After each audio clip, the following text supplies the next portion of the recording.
Pardon the interruption, but I'm Mike Wilbon. On this day, 95 years ago, the Providence Steamrollers hosted the first football game under lights.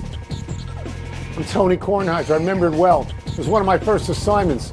I was working for a weekly in Woonsocket, Rhode Island. Yeah, I'm sure. And they said, hey, a big football game tonight. Can you cover it for us? And I said, sure. Happy to do it. Happy to. Yeah. Woonsocket. That's a nice school. Woonsocket. Yeah. Covered some stuff in Providence in my life. It's sort of near Newport. Everything's near everything else in Rhode Island. Welcome to PTI, boys and girls. In today's episode, Matt Eberflus's seat is warming up. John Calipari makes his Arkansas debut, and Brian Windhorst joins us for 5 good minutes. But we begin today with the first official college football playoff rankings. No surprise at the top with undefeated Oregon, then one-loss Ohio State, one-loss Georgia, and unbeaten Miami. Unbeaten Indiana is at number 8, trailing one-loss teams Texas, Penn State, Tennessee. The only two-loss team in the top 12 is Alabama at 11, and that's one spot ahead of Boise State. Wilbon, who should be pleased by their position and who should have legitimate beef at this stage? Tony, I don't know about anybody having beef, and it's too early for anybody to get carried away with their position with enough games left to matter because everybody could lose one. And so I will tell you my reaction to hearing this, reading this about 3 o'clock in the morning when I first looked at it. It's just sort of unimpressive. I'm not moved by it. It's just a sort of a justification of the partnership with the SEC and the Big Ten. And that's essentially what it is. You know they're going to be loaded up with SEC and Big Ten teams. You're right. It comes as no surprise in the order they came. You and I sat here 2 days ago after the show, and you said to me, where do you think Indiana will be? I said 8 or 9. So if I can come up with that off the top of my head, it's not that hard. The thing that annoys me, and you're not going to be surprised at this at all, is that Notre Dame is 10th. Notre Dame, which lost at home to Northern Illinois, is ranked 3 spots above SMU, which lost, its only loss was to BYU. Much more impressive loss. Now, Notre Dame does have a win over Texas A&M, but you know these committees, they reward the blue bloods. That's what they exist for. And I get annoyed with that, even though I'm a trustee at a school in a conference of the blue bloods with a seat at the table. It still annoys me. Don't tell me Notre Dame has earned being ranked ahead of SMU because I believe that's just lazy garbage. But overall, it's just, it's okay. That's what it is. It's okay. Yeah. So, my feelings are somewhat similar to yours, but not at the extreme position that yours is. I mean, I think that Oregon should feel happy. Obviously, they're number 1. Yeah. I think the Big Ten should feel happy. They have 4 teams in the top 8. I actually believe that if you're in the top 12, even going out to the top 16, you're okay, because there's a lot of weeks left. There's a lot of games to be played, and I don't think you have to worry about that. Like you, I don't think that anyone has particular beef. Could BYU have been moved up a spot? Maybe. Could Iowa State and Pittsburgh, should they be upset a little bit? Maybe, because they're 17 and 18, but they lost just this past Saturday, and they got to climb back up. The thing you have to remember is that in this first poll, and I'm going to take some time here, you have to remember that the committee is now addressing the exact pool that they want to use, to pick all the wild cards. 4 of the top 8 teams, Big Ten, 4 of the top 12, SEC, 7 of the top 16, SEC. That's where the wild cards are going to come from, because we've still got Texas and Texas A&M. We've still got Alabama, Georgia has to play LSU. Ole Miss. Georgia has to play Tennessee. Alabama, LSU, Indiana, Ohio State. Yeah. The committee is trying to get the pool stitched so that if they have to take a 3-loss team, they can justify it. But you know what, That's Tony? what it's about in the early stages. Tony, but you know what? It's just disingenuous. If all you want to do is have SEC and Big Ten schools and call them wild cards, then just do it. Well, I also think they're the best. Don't waste my time. And then don't waste my time trying to convince me of that. They didn't waste your time because you didn't watch. I watched and didn't think it was a waste of time. You found it at 3 a.m. I found out at 7. We moved from college to pro football, and we moved into your neighborhood, Wilbon, and the Chicago Bears. There's talk around your hometown that Matt Eberflus may have lost the team. Yeah. When asked this very question, wide receiver DJ Moore said, quote, "I want to say no," unquote. You have said on this show that the Hail Mary in Washington would result in a collapse by the Bears that would cost Eberflus his job at the end of the year. Yep. Should Eberflus be on the hot seat? Yeah. When you're 3-18 on the road, you're going to be on the hot seat. Now, look, again, I have come to like a lot of what Matt Eberflus does as a coach. The way he's got that defense playing. The Bears have currently the longest home winning streak in the NFL. The Bears, not Kansas City, not Baltimore, not the Packers. The Bears have that. He's the head coach. The Bears, until last week, had the longest streak of not giving up 21 points in a game. The longest. Those are two things to be proud of. So Matt Eberflus has done a lot of good work. But there's some other stuff that wasn't so good. And that Hail Mary, not the Hail Mary itself, but the play before that, which he doubled down on later, saying it really didn't matter. In the meantime, you got lieutenants and people who play for Bill Belichick saying, oh, it mattered, because Bill went over this every week. Who are you going to believe, Matt Eberflus or Bill Belichick, on the importance of the next to last play? So he's done some things, Tony, pre-snap penalties, a problem, discipline with what's his name, I don't even want to mention his name, going over chatting with fans and not being his head into the play, a problem. There's some things that say, coaching staff, I don't know. You have to weigh it all. Yeah. The Bears are not going to fire him during the season. That's not what the Chicago Bears do. So yesterday on this show, you asked Jeff Saturday if coaching in the NFL was as bad as you think it is. And Jeff Saturday called you a crotchety old man and said the young coaches now are not getting enough rope. You're not able to see their true abilities because they're getting fired too quickly. Yeah. I don't know about Eberflus. He's your account. Maybe the Bears want to go somewhere else in order to grow Caleb Williams. Maybe. I don't know that. But I look at these firings, and I think it would be a little quick if they fired him. They're not going to I thought that maybe Brian Daboll would get fired from the Giants because they don't have a project at quarterback. They got a mediocre quarterback, but the owner said, we're not going to fire him. I think of Kevin Stefanski. Is he going to get fired because the owners of that team gave a ridiculous contract to Deshaun Watson and they destroyed all the chemistry of the team? So I'm not sure. I am sure of this one thing that you said that season was going down the drain and worried. that Eberflus was going to pay the price. Well, Tony, and they looked bad against Arizona. If they don't rally that team and the players had a players-only meeting, who knows what the rate of success is with that. But the Bears against Arizona looked like a 6-11 team in the making instead of what could have been a 6-2 team if they not had Hail Mary and they go with some momentum into Arizona. They got to rally themselves. Who's in charge of that? The head coach, particularly when you have a team without an established star veteran. The head coach. This is his week. They're playing a nothing Patriots team in Chicago where they own the longest home winning streak in the league. Beat them. Beat them decisively, or that seat's going to get hotter. John Calipari makes his Arkansas debut tonight after leaving Kentucky at the end of last season. Cal won a national championship, of course, at Kentucky, but went 80-46 in his last 4 seasons there, never made it out of the first weekend of the NCAA tournament. Tony, do you expect Cal to find greater success at Arkansas than he had at Kentucky those last few seasons? I think it's very instructive that he went to an SEC school. I think there's no other way to read that than to say he wanted the chance to beat Kentucky in the conference that he coached in. I don't know what the NIL situation is at Arkansas, but I can't imagine Cal would have gone there if it was insufficient. So I imagine it is sufficient. Kentucky and Arkansas are not the same schools. Arkansas has won 1 national championship, and Kentucky has won 8 national championships. So it's different. But if you ask me the narrow question, will he have the same success or greater success at Arkansas than he had the last few years? I would say sure he would. Sure he would, because he didn't get out of the first. He didn't make the tournament once in the last 4. He was 1-3 in the others and lost at one point to a 15 seed, St. Peter's. But if you ask me the broader question, would he have the same success that he had overall at Kentucky? I'd say no. Because Mike, at Kentucky, he's 410 and 123. He had a winning percentage of 76.9. Mike Krzyzewski had 76.5. Bill Self had 76.5. So, I mean, Cal, there's one reason to play for Cal above all others. He'll get you to the NBA. Look what he did at Kentucky. Yeah, if he can bring those kind of players to Arkansas, fine. Well, that will be the measure. I would think that Cal will have, he's coming off, what is Arkansas last year? 16-17, 17-16, something like that.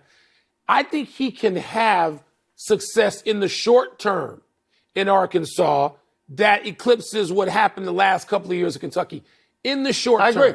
But, Tony, we don't know the landscape. You mentioned NIL and transfer portal. Those things go together. We don't know what the landscape's going to be and where players are going to go. Tony, I will tell you this. Being the father of now a high school basketball player whose teammates and friends with some players who are going to be at Division I Power 5 schools. Tony, these kids don't have the same feeling about blue bloods, where they go. The reasons they visit and go to schools are very different than you and I heard as a sports writer, or even when you were the father of a high school athlete a few years ago yourself. It's different, Tone. And I don't know, like, what do they think of Cal? Like, you went somewhere for the head coach in basketball and football, particularly basketball. The relationship is so intimate. But, Tony, I don't know that that's the case. And I don't know how Cal's going to fare in that. A lot has to shake loose, a lot. Let's take a break. Coming up, what is Joel Embiid's relationship with the Sixers and with Philadelphia following his suspension for shoving a reporter? We're going to ask Brian Windhorst. We're also going to ask him whether he sees a scenario in which the Milwaukee Bucks trade that man, Giannis. You go to play for John Calipari to get in. Pardon the Interruption is presented by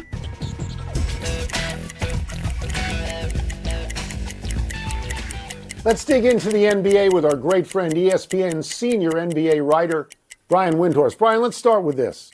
Let's start with Joel Embiid's suspension and his future. Do you have any sense of his relationship right now with the team and the city of Philadelphia? Well, look, I think first off, we know that you can't put your hands on somebody, right? So let's just make that easy, move on from that. That was a mistake. With the team understands that he cannot play a full sort of season the way he has the last couple of years and be ready to go for the playoffs. Now, you can say, what do you do about a freak injury? Because he's a couple times had freak injuries. And I think, but basically they're on the same page. As for the city, I think Embiid has played through injuries. He has played through Bell's palsy, which is something I've never seen before. He has come back from orbital bone fractures in the playoffs and things. And he has also not communicated very well at all or given clarity about his situation this season. All of those things can be true.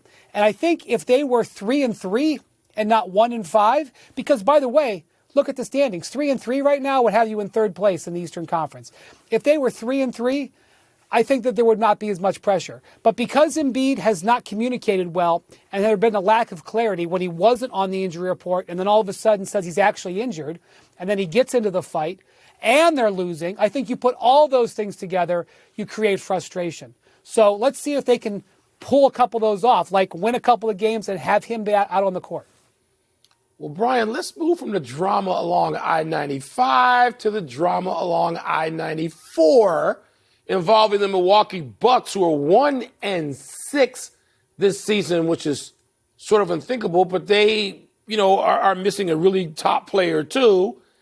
And now there's talk, I don't know how serious you want to take it, that they could look at trading Giannis. Does this make sense to you at all?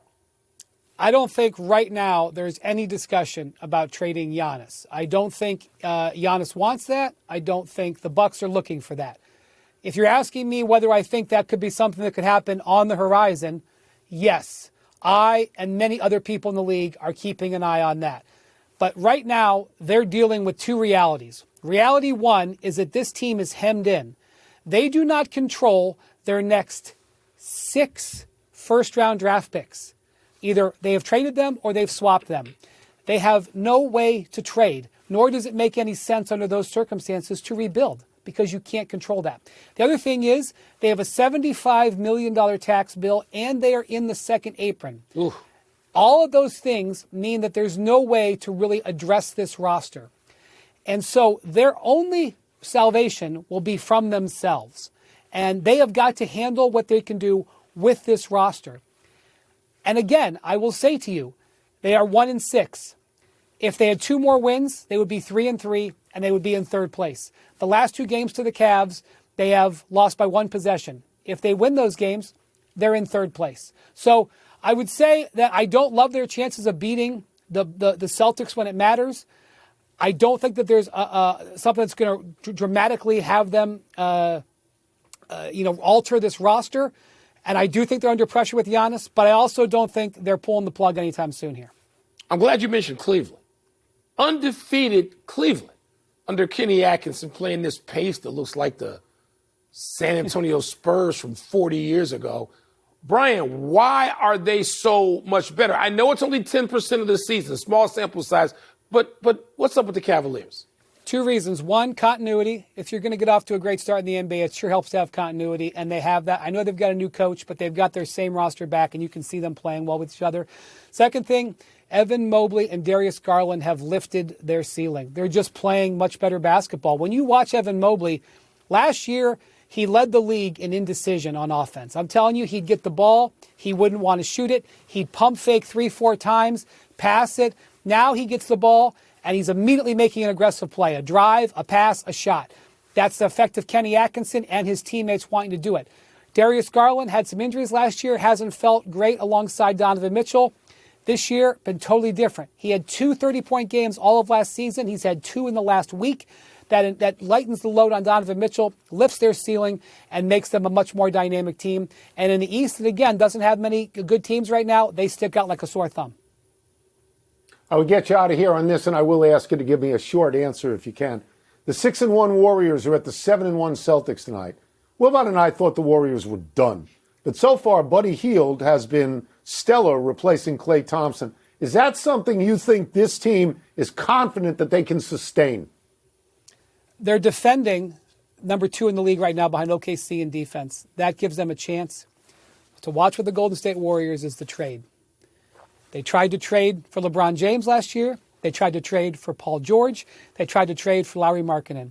If these guys continue to look good and increase their value, who might they try to trade for if something happens during the season? Keep an eye on that. Ooh, intrigue. That'd be great. Yeah, That'd be great I to like see if that, they were Brian. in trade mode. I would Like love that. Thank you, Brian. Appreciate Thank it. you. Thanks, guys. Let's take one last break. Still to come, Shohei might not be able to start pitching again as soon as he had hoped. And the Oilers got some good news about Connor McDavid. Not Conor McGregor, Connor McDavid. Wilbon, who is Brian talking about them trying to trade for? Who would you try to trade for now? Who? Not now. I've said LeBron, to me, could wind up on Golden State this year. Crown Royal. Follow the Crown Royal rig all season long and kick off with Crown. Please drink responsibly. Part of Happy Hour. Happy time, people. Happy 29th birthday, Sam Reinhart. The Florida Panthers center is currently tied for the NHL lead in plus-minus with plus 13. He's tied for the league lead in goals with 10. Reinhart was prominent in the Panthers' Stanley Cup win last spring. He scored the game-winning goal in Game 7 against Edmonton.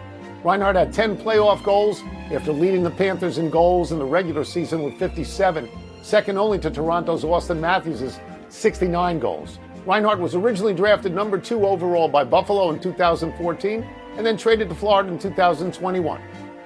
These are not empty calorie stats, Tone. The Panthers are right back up there at the top of the conference with him leading the way, so they're back in the big action again. Happy anniversary, Mike Marshall and Willie Hernandez. This is posthumous for both, but on this day 50 years ago, the Dodgers' Marshall became the first relief pitcher to win the Cy Young.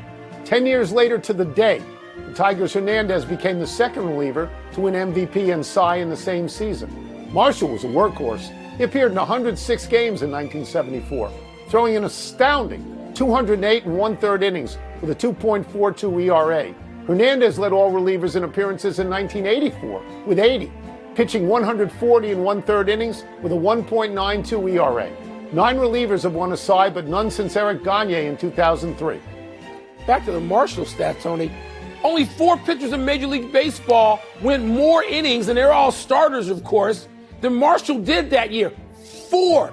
And he would have become within 1 out of leading, at least time for the lead in innings pitched this year. Unbelievable how the game has changed. Happy trails to a healthy offseason for Shohei Ohtani. The Dodgers slugger had surgery on Tuesday to repair the labrum in his left shoulder that he tore while trying to steal second during Game 2 of the World Series. The Dodgers were hoping Ohtani could start throwing this offseason in the hopes of getting him back on the mound at the start of spring training. And now it's unclear how this recovery to his non-throwing shoulder could affect that plan. Tony, as great as Ohtani is, injuries impact everybody. And you think about a player as great as Ken Griffey Jr. and just how great he was, always great, but then after the injuries, they just diminish you physically. I hope that is not the case at 30 years old for Ohtani. So much more to see. Greatness to see, we hope. Real quick, big finish. Let's Connor do it. McDavid returns to the ice for the Oilers tonight. Is that a big deal? Best player in the league. Huge deal. Rory McIlroy spent 3 weeks in a simulator making adjustments to his swing. Sounds like us. Your thoughts? In a simulator? Like, did he take his meals there? Did he sleep there? What does that mean? The Angels signed former Cubs starter Kyle Hendricks to a one-year deal worth $2.5 million. Going to miss him? Yeah, 11 seasons with the Cubs. He's the last member of the 2016 World Series team. Yes, standing ovation. Rival executives tell MLB.com it's likely between the Mets and Yanks for Juan Soto. Are you shocked to hear that, aren't you? And that's where the money is. Last one, two-time defending champ UConn opens tonight against Sacred Heart. You're not smelling upset, are you? 64 points, my over-under margin. We're out of time. Try and do better the next time, and I'm Tony Kornheiser. I'm Mike Wilbon. Same time tomorrow, Knuckleheads. And now, PTI. Mike, and our PTI bonus topic on Steve Kerr versus Jason Tatum.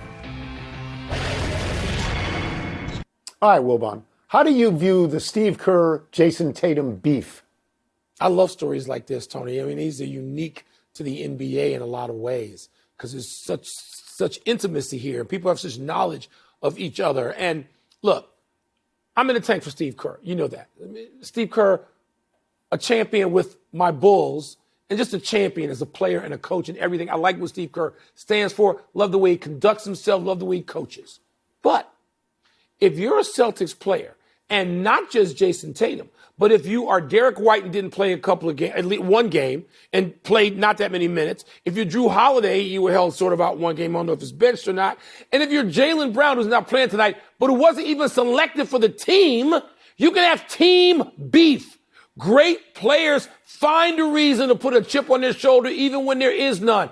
They can't really hate Steve Kerr, but you manufacture a reason. Oh, do we not think Michael Jeffrey Jordan and Larry Bird, did they not find reasons to hate somebody on a given night, any night, even if the reason was completely preposterous? That's what great players do. I don't begrudge the Celtics players if they want to do that. I don't. Yeah, no, I am in total agreement with you, certainly about Steve Kerr. The greatness of his coach is pretty obvious because, like, he didn't have Jason Tatum in there a lot. He made sure, I think he made sure, not to play the other Celtics at least once. Maybe that eases the pain that Jason Tatum has, if he has pain on that. But who did he have in there when he had to win the games? He had LeBron James, he had Steph Curry, he had Kevin Durant. Yeah. Okay, and he won the games. And he won the Olympics that a lot of people thought he was not going to win. And he won those. If the people on the Celtics are mad at him, I understand that. I don't think they have to manufacture anger if indeed they're mad because they didn't play the kind of minutes that they should. But those are obvious coaching decisions. And one thing that we can say is Jason Tatum has started out great, as have the Celtics. He's averaging 30 a game. Yeah. Steve Kerr started out greater. He doesn't have Klay Thompson. His team is 6-1. They're doing it with smoke and mirrors. You and I both thought they were done. So if there is beef here and it's legit, I think both sides can handle it pretty well. They can. The Celtics, I want to see if they have it. If they can manufacture it. Can you fake it and make yourself and your teammates believe it? That's what great players do. Can't wait to see this tonight. That's it. We're done.